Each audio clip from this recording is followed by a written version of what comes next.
ओम साई 9 मार्च 1912 प्रातः मैं काकड़ आरती में सम्मिलित हुआ।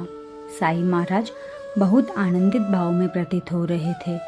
उन्होंने हम सबको हमेशा की तरह यह कहते हुए आशीर्वाद दिया कि ईश्वर ही सर्वोपरि है।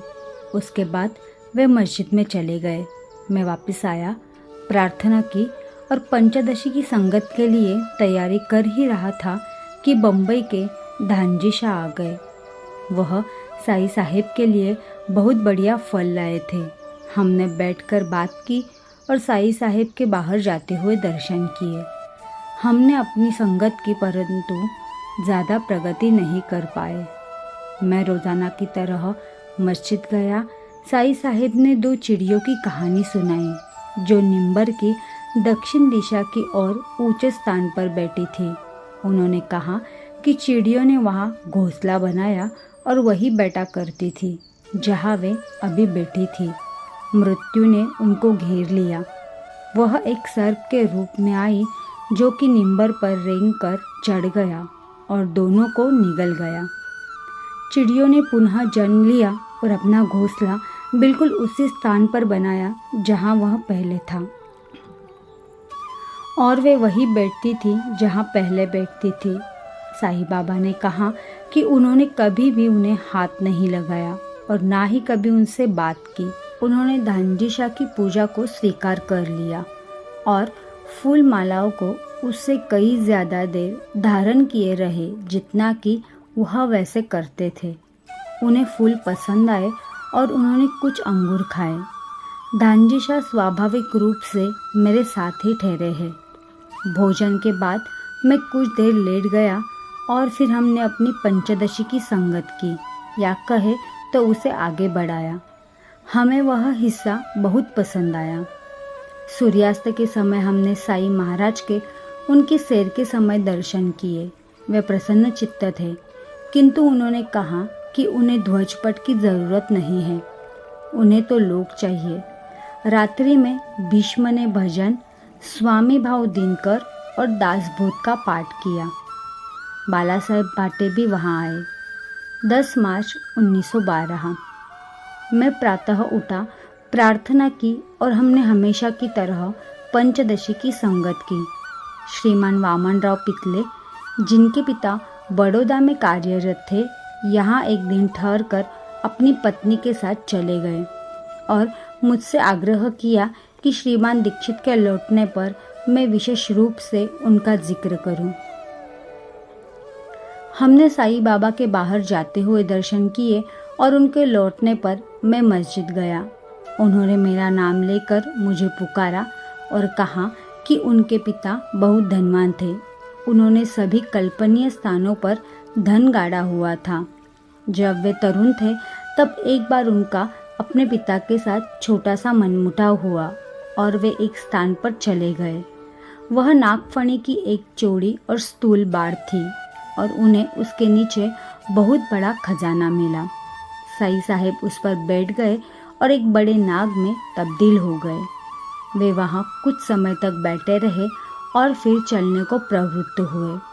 अतः वे एक पड़ोसी गांव की ओर चल पड़े और रास्ते में उन्हें मानव शरीर वापस मिल गया। फिर वे एक गली में गए और लोगों को मौत के घाट उतारा। वे वहाँ घूमते रहे परंतु सकुशल रहे। फिर वे भिक्षा मांगने निकले और सारा खजाना ले आए। दोपहर की आरती हमेशा की तरह संपन्न हुई और जब मैं लौट रहा था तब उन्होंने कहा, यहाँ देखो, सावधानी पूर्वक रहो, कुछ मेहमान आएंगे, उन्हें प्रवेश मत करने दो। वह सब जिनका अर्थ था कि कुछ परेशान करने वाली बातें होगी और मुझे उन्हें सहन करना होगा। दोपहर के भोजन के बाद मैं कुछ देर लेट गया और फिर मुझे अन्ना साहिब मुतालिक का एक पत्र प्राप्त हुआ जिसमें लिखा था कि उमा एक महिला बन गई है, अतः धार्मिक और सामाजिक अनुष्ठान करने होंगे, जिसका अर्थ है खर्चा। नारायण धमनकर ने अमरावती से लिखा कि वे सब अभी और से पैसे की तंगी से परेशान हैं। मुझे साईं साहेब के द्वारा दी गई चेतावनी की आवश्यकता समझ में आ गई। दोपहर को हमने अपनी संगत को आगे बढ़ाया और शाम को साईं महाराज की सैर के समय उनके दर्शन के लिए गए। रात्रि में वाड़ा आरती और सेज आरती हुई। आँख के गोले का कंदील गिरकर टूट गया। बाला साहेब भाटे हमेशा की तरह रात को आए। 11 मार्च 1912। काकड़ आरती संगीतमय तरीके से हुई और दीपक सभी ने घुमाए। आज प्रातः काकड़ आरती इसी तरह की गई। साईं बाबा बहुत प्रसन्न दिख रहे थे। उन्होंने कोई कटु शब्द नहीं बोले और कहा कि उनके माता और पिता वहां उपस्थित थे। उन्होंने हमें वाड़े में जाने के लिए भी कहा। वापस आने पर मैंने प्रार्थना की और अपनी पंचदशी की संगत की। दोपहर की आरती हमेशा की तरह संपन्न हुई। शाम होते होते हमने साईं साहेब के दर्शन उनकी सैर के समय किए। वे प्रसन्न चित्त थे। वाड़ा आरती हुई और भीष्म ने स्वामी भाव दिनकर और दासबोध का पठन किया और उसके बाद भजन भी हुए। 12 मार्च 1912। जैसे ही मैंने अपनी सुबह की प्रार्थना समाप्त की, समाचार आया कि आज नाना साहब चांदोलकर आने वाले हैं। हमने अपनी पंचदशी की संगत की और आज के कार्य संपन्न किए। पुस्तक संपूर्ण करने में उपलक्ष्य में हमने 2 अनार खाए। हमने साईं महाराज के बाहर जाते हुए दर्शन किए। जब वे मस्जिद में लौटे तब मैं उनके दर्शन के लिए गया। जैसे ही मैं बेटा, साईं साहेब बोले, लोग बहुत अज्ञानी हैं। जब वे मुझे स्थूल शरीर में नहीं पाते तो समझते हैं कि मैं अनुपस्थित हूँ। उसके बाद उन्होंने कहा कि आज प्रातः उन्हें पिंपल गांव का ध्यान आया। फिर वहाँ के 4 लोगों ने मस्जिद आते हुए उनका पीछा किया। फिर किसी तरह से बातचीत विवाह से जुड़ी निशानियों की ओर मुड़ गई और एक नई बनाई जा रही दीवार की ओर संकेत करते हुए साईं साहेब ने कहा कि वहाँ एक रास्ता और नीम का पेड़ हुआ करता था। वहाँ एक बूढ़ा आदमी जो कि बहुत धर्मनिष्ठ था बैठा करता था। वह जालना से आया था और लगभग 12 वर्ष तक उसने वापस लौटने की नहीं सोची, जबकि उसके भाई और परिवार ने उसकी अनुपस्थिति में बहुत दुख झेला। अतः वह लौटने के लिए चला। वह घोड़े की पीठ पर सवार होकर चला और साईं साहेब ने एक तांगे में उसका साथ दिया। जालना पहुंचने पर वह बूढ़ा अपनी पत्नी और 4 पुत्रों के साथ रहा। फिर उसने अचानक अपने भाई की बेटी से विवाह करने का निश्चय किया। विवाह संपन्न हुआ। हालांकि सबने तिरस्कार की हद तक उसकी हंसी उड़ाई। दुल्हन बहुत अल्पायु थी, अतः वह बड़ी हुई और बूढ़े आदमी का उससे एक पुत्र हुआ। जब उसका पुत्र 6 वर्ष का हुआ तब बूढ़े व्यक्ति की मृत्यु हो गई। उस लड़के को भाइयों ने जहर दे दिया।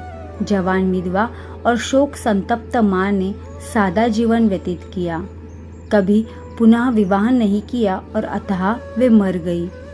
वह लड़का पुनः बाबू बनकर पैदा हुआ। फिर मेरा और अब बंबई में उसका पुनर्जन्म हुआ। ईश्वर के कार्य ऐसे ही विशिष्ट होते हैं।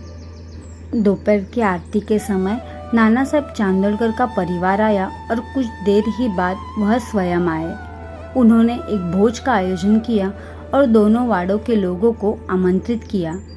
जब सब कुछ समाप्त होते होते हमें 5 बज गए। बाबा पालेकर नाना साहेब के साथ आए। वह अमरावती से आए हैं और मेरे साथ ठहरे हैं। मैं स्वाभाविक रूप से उनके साथ बैठकर बात करने लगा। मेरे लोग काफ़ी तंगी में हैं। मैं साईं साहेब की शाम की सैर के समय सम्मिलित हुआ। श्रीमान नाना साहेब चांदोलकर अपने परिवार के साथ वाड़ा आरती के बाद चले गए। उन्हें विदा करने के बाद मैंने और बाला साहेब भाटे ने चावड़ी में सेज आरती में हिस्सा लिया। रात को एक हरिदास ने, जो पहले यहाँ ही हुआ करता था, एक कहानी सुनाते हुए कीर्तन किया। हरिदास भुसावल से है।